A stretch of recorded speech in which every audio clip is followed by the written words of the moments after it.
starring Barry Nelson and Vanessa Brown.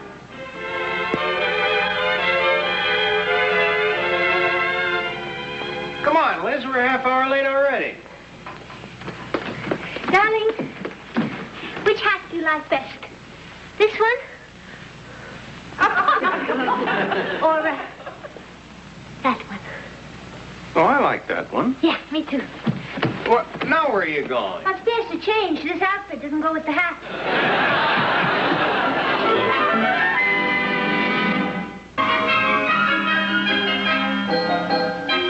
Now, ladies and gentlemen, what am I bid for this splendid example of the Cherokee tribe? This is really an heirloom. It is priceless. A collector's item, I think I might say. In fact, I've never seen such a wonderful wooden Indian. How would you like to see it in your living room, in your rumpus room, on the front of your lawn, in front of your cigar store? What am I bid? $30. May I hear $30, please? $30. $31. $33. $33 once, $33 twice, for the third and last time, sold.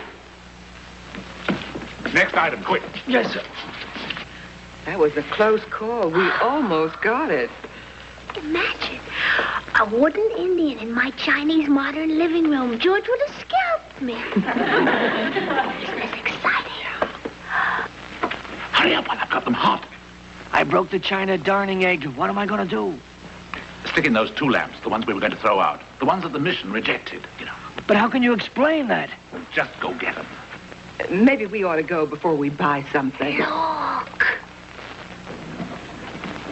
Now, ladies and gentlemen, here we have a very fine pair of frunifrans. These are made definitely of Louvre-bred demi-grain, and they are from the King Louis XIV period, of course. What may I say, please, for this fine pair of Derrikins? I say $10 each. Will you bid $10 each, please? $10 each, $10 each. $10. 15. 20. 25. So, Holmes, lass. Now I know what a piano mover goes through. Oh, do you realize these lamp bases are over 200 years old? Liz, you are a brave woman, considering what George said after the last auction you attended. Oh, who's George? Oh, aren't they beautiful? Priceless. What do you intend doing with them after you glue the pieces together? I might put them on the end table that I bought at the last auction. Oh, in the den? No, in the attic. Liz, aren't you a little afraid to tell George? I am not afraid to tell George anything. Come to think of it, I'll put them right smack in the living room. That's my girl. I'll go in the attic.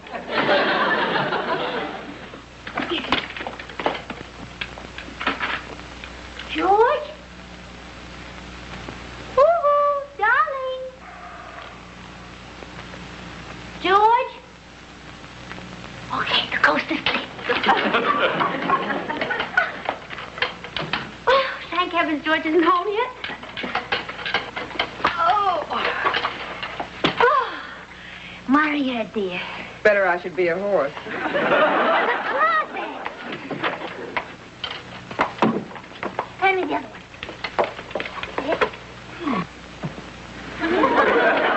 I wish I could afford a pair of antique lamps for my guest closet. George's raincoat? And pray for a dry spell. Oh, Myra, you underestimate me. I'm going to fix George's favorite goodies for dinner tonight. He'll stuff himself like a turkey. And when he's contented, sleepy, and bloated, I'll simply, hello, dear. Go on.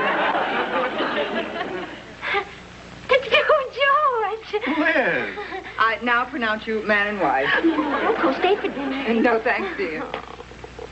I like my fights on TV.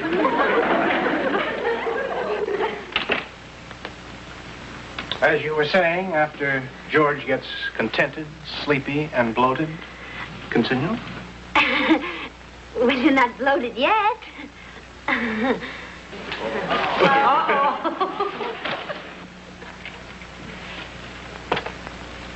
Well? Look better wearing my raincoat. I think they're exquisite. Antique shop? No? Rummage sale? No? Box of Cracker Jack? auction. Yes. The Thorndale Mansion. They're auctioning off all the furnishings. You see, they're tearing down the house to put up an office building. With our money, huh? How much? $25. But the man said they belonged to Louis XIV. Is that so? Is that so? They use AC or DC in those days. They used to be vases. The finest English china. Gonna do over the whole house to match the vases? They are pretty. All right, they're pretty. Now, Liz, you promised me. Sorry, I lost my head. Got a whole attic full of stuff you bought because you thought it was pretty. Now, what are we gonna do with it? Maybe we could have an auction. Liz, I want you to take this stuff back to the auctioneer tomorrow. Oh, no, George. All sales are final. All right, I'll take them back. You're mad at me. No, I'm not mad at you. It's just that... You're not mad at me. Prove it. How's that? Still mad at me.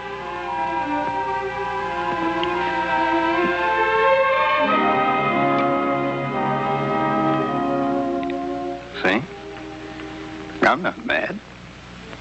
But I'm taking the lamps back tomorrow. Nice try. Not fair. I'm just getting started. I'll take these monstrosities with me to the bank tomorrow and return them during the lunch hour. Yes, dear. You know, I'm just continually amazed how women are talked into buying this worthless trash from high-pressured salesmen. Well, they have to make a living. This one was very persuasive. Persuasive, yeah. Well, a man would never be taken in by their corny come-ons. On my left, ladies and gentlemen, are two genuine imitation lamps formerly owned by Louis XIV. They are easily worth $150 apiece. What am I bid for them? What am I bid for them? $5, $5, 10. Do I hear 15, 15, 25? Gone. Sold to the woman in the yellow sweater. Look, I want you to promise me never to go near that auction or that auctioneer again. Girl Scouts honor. $25. Each.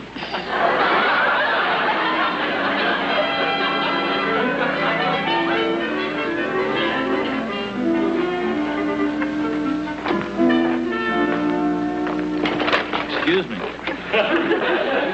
It's a good thing Liz didn't see the armory. You'd have an early King Arthur house. Come on, Fred. Let's return this stuff so we can get some lunch and get right back to the bank. Okay, George. Do you think you'll have any trouble getting your money? Do I think I'll have any trouble? Look, Fred, once this auctioneer gets his mitts on your money, the only way of getting it back is to shoot him and open his hand before rigor mortis sets in. I hope you have a silencer on your gun. Oh, I use the old George Cooper technique. Talk fast, stand firm, look tough. And settle for 50 cents on the dollar. Anybody here? Anybody here? Good day. May I help you? My name's Cooper. My wife came in here yesterday and bought these lamps for $50, and I'm returning. Why, certainly. I want you to know in advance, I know all about how you operate. I don't give a hoot about your rule against returning merchandise. I want my money back. I want all of it. And if I don't get it, I'm prepared to... $50. $50. Plus $2 sales tax. Yeah, sure. Sales tax. Listen, I mean, you know what I said a second ago. Come here, you give me too much. That's for taxi fare. Oh, Mr. Wharton. Wharton, I mean.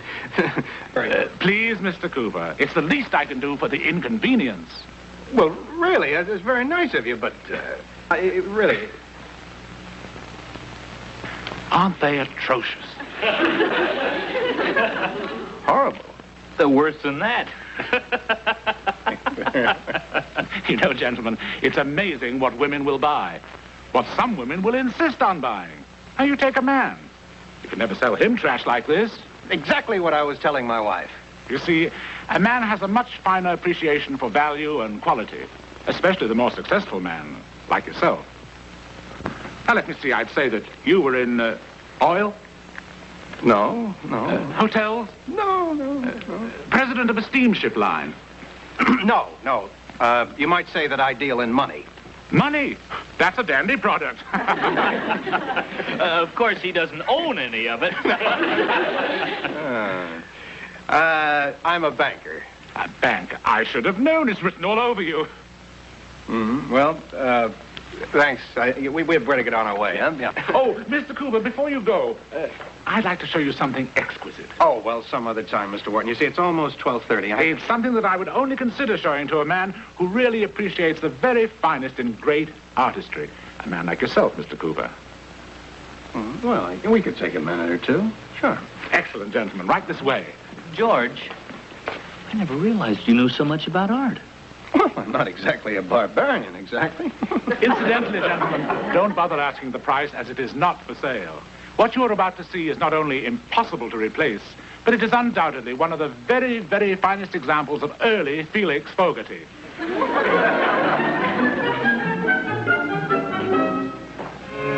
there? Milkman! And the milkman's friend. Hi.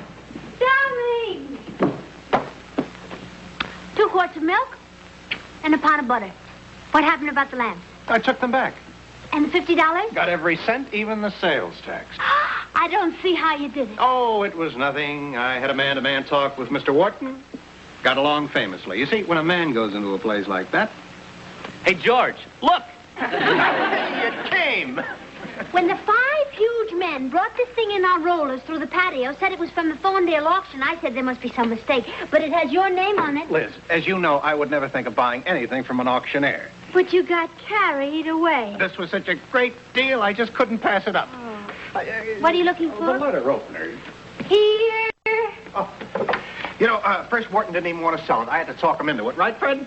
Right, George. I only hope he can straighten his arm out after the way you twisted it. Wait till you see it.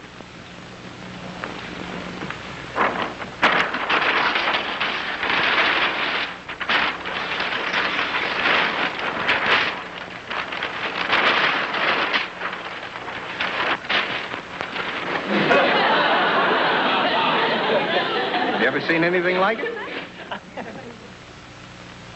Not since Grant's tomb. Would you believe it, Liz? This is the only one of its type. Yes, I believe it. An original Felix Fogarty, created at a cost of over $2,000. Guess what I got it for? Go on, guess. I'm afraid to. $95. No. It was just dumb luck. Plus shrewd bargaining, of course. While we were there, Mr. Wharton suddenly realized it would have to be moved anyway, what with the building coming down at all. So yours truly jumped right in, drove a hard bargain, even got free delivery. Some bargain.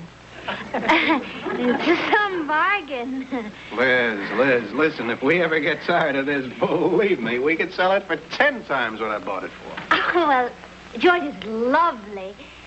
But don't you think it's a little large for the room? She does have a point, George. It's for the front lawn. Oh, of course. The front lawn. I don't know why they left it here in the first place. But come on, Fred, let's move it.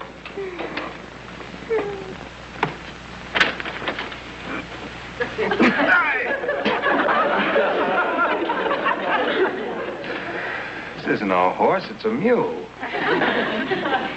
Darling, are you sure they haven't another statue like this? Of course I'm sure. Why? We could get a pair. Think what beautiful bookends they'd make. Tractor into your living room.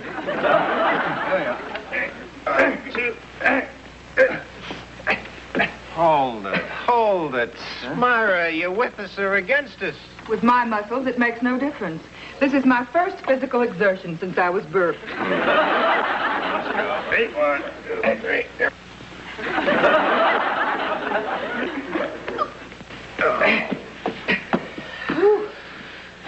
Hey, got an idea. Why don't you boys get a crowbar or a length of pipe, put it underneath, lift up on it, and skid it out? Hey, that's a good idea. Hey, I think I know where there's a length of pipe. You call me when you're ready.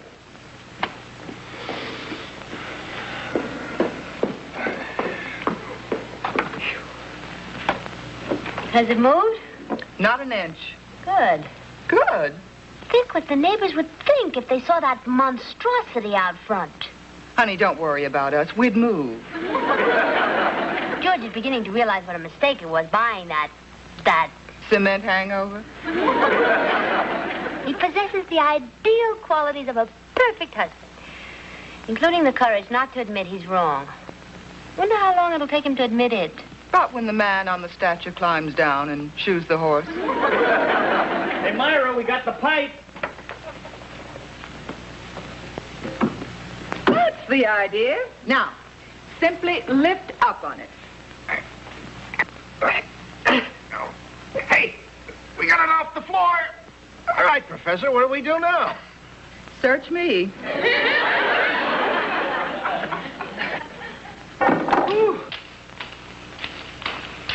What's that noise? Well, it's roller skates. Oh. Hey, of course, that's it. Roller skates. That's what? Roller skates. George is going to skate around the block a few times, and when he gets up enough steam, we'll throw a rope over him, and zoom, out goes the statue. Hey, say, those are some skates. So? Care to run them? You kidding? You'd break your neck. No. You see, it's a question of leverage. I want to put them under something and wheel it out. 50 cents? Per skate?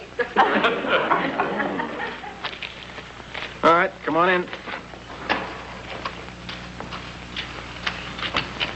Gee, look at that big tombstone. What's your name? How much? Give me the skates, will you?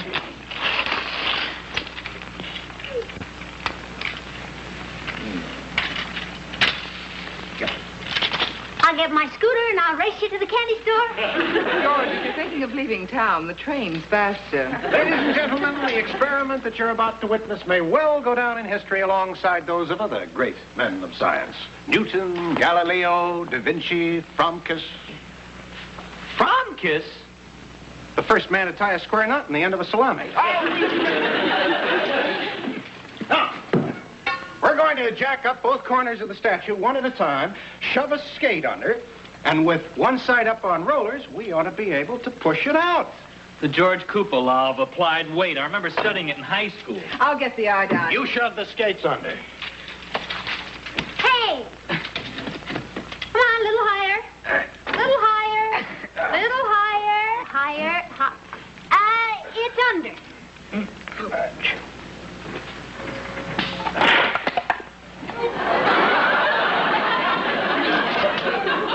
Hurry up, come on. Lift it. Oh. He broke my skate! All right, son. Look, here's another $2. 3. All right, take 5. Oh, Lord!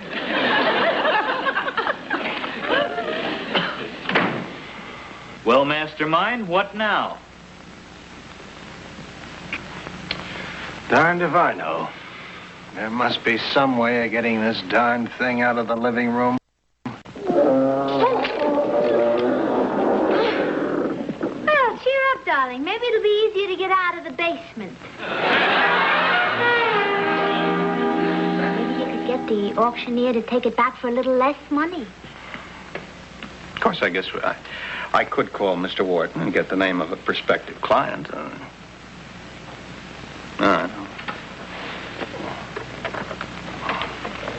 I hate to admit that we can't keep an original Felix Fogarty. Just tell him when you got home, you noticed you had another one around.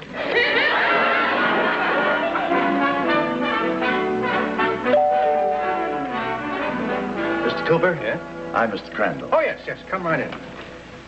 Mr. Wharton, the auctioneer asked me to call you and thought we might make a deal. Yes, will you just come this way, please? Thank you. Oh, Mr. Crandall, I'd like you to meet my wife, Liz. Mr. Crandall is interested in acquiring our original Felix Fogarty. Oh, hello. How do you do?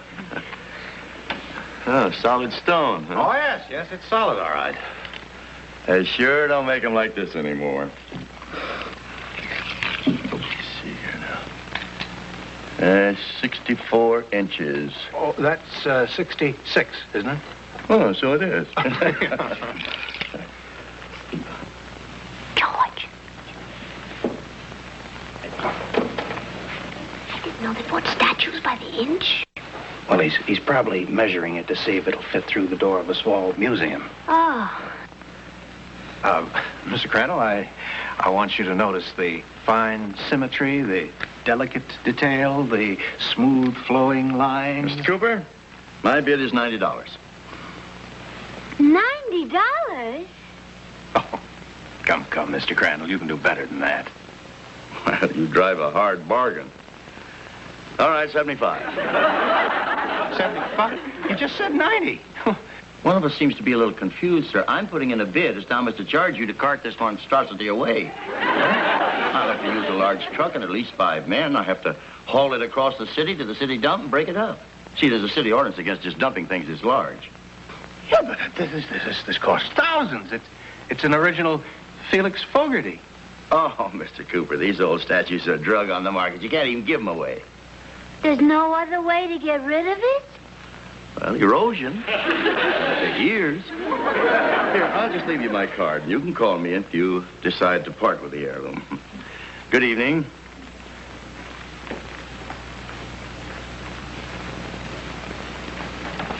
Oh, Liz. How did a nice girl like you marry a harebrain like me? Don't blame yourself, darling. I'm the one who proposed. Probably the Associated Press wanting to interview the idiot of the week.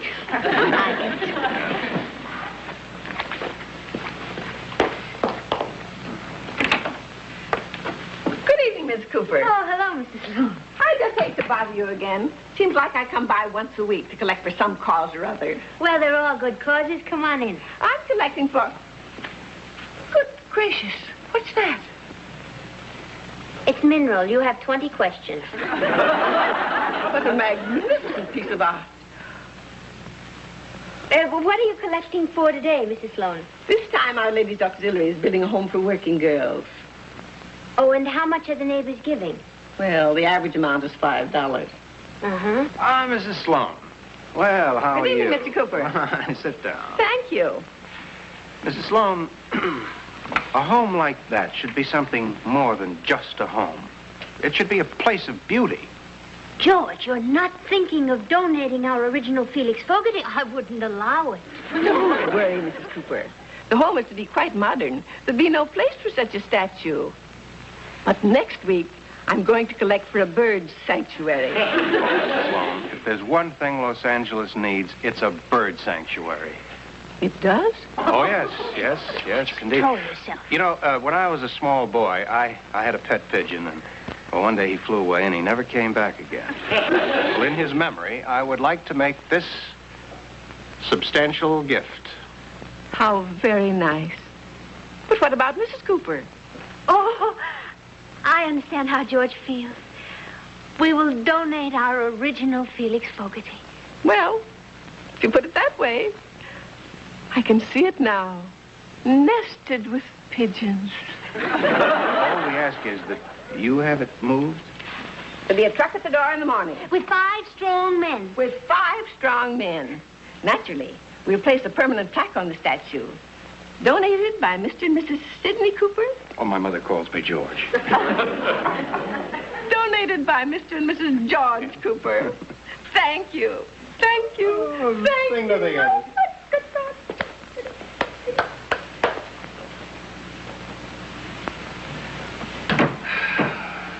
Donated by Mr. and Mrs. George Cooper. Oh, the Cooper name is about to go down in posterity. And only for 95 bucks. Oh, you're a genius. No, not so much of a genius, more of a fathead.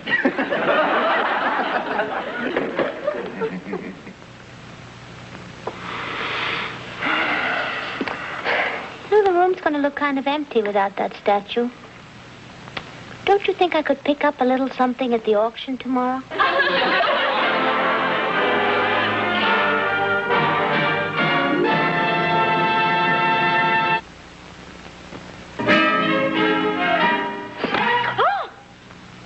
What's the matter, Liz? Oh, I had the most awful nightmare. I dreamt that you and I were pigeons, and that awful statue was fighting us off. Did you really dream that? Not exactly.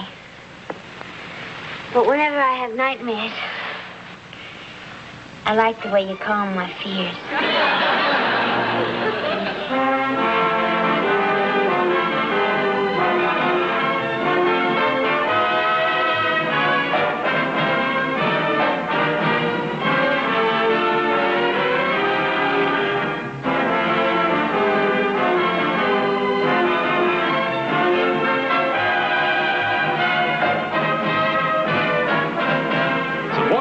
stars were Gil Stratton, Ida Moore, Rex Evans, Roy Roberts, and Michael Winkle.